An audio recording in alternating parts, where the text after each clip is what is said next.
Hello everyone, সবাই কেমন আছেন? সবাইকে শুভ সকাল। তো আমি সকালে ব্রেকফাস্ট করছি। তো ব্রেকফাস্ট করার পর ভাবতেছি যে একটু কলা দিয়ে দুধ ভাত খাবো। এই যে কলা, তো এই খাবারটা হচ্ছে ছোটোবেলায় আমি অনেকবার খাইছি, এখন তো আর খাওয়া হয় না। তবে পুরো ট্রাই করে দেখবো, অনেক দিন পর অনেক খেতে ইচ্ছা করতেছিল যে একটু খাবো।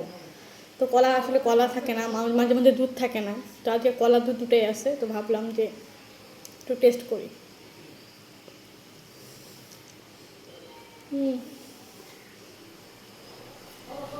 এত মজা হয়েছে।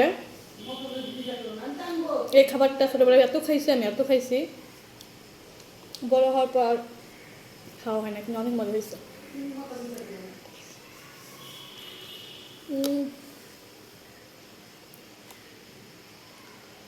সে মজা। ছোটোবেলায় রমজান মাসে প্রতিদিন সেহরির সময় এই খাবারটা আমার খাওয়া লাগতো, না হয় আমি রোজা থাকতে পারতাম না। তো এই ছোটোবেলার কথা মনে পড়ে গেল, এত মজা।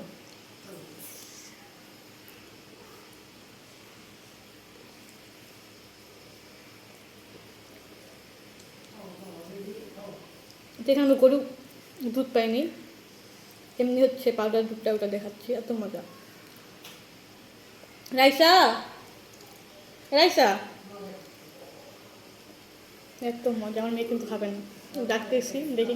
আম্মু খাবা, খাবা, একটু খাও। ও পছন্দ করে না, এদিকে হাই দাও, আসো। ও কলা খাচ্ছে, এমনি কলা খাচ্ছে। হাই, হাই। যাও, তুমি খাবো না, আমি খাই। দেখছো কি মজা, আমি খাচ্ছি। হুম, হুম, অনেক মজা। তো এমনি করো, খাবে না। তো ভিডিওটা কেমন লাগলো অবশ্যই কমেন্ট করবেন। এই খাবারটা কার কার পছন্দ, দুধ দিয়ে কলা ভাত, অবশ্যই কমেন্টে জানাবেন। আল্লাহ হাফেজ।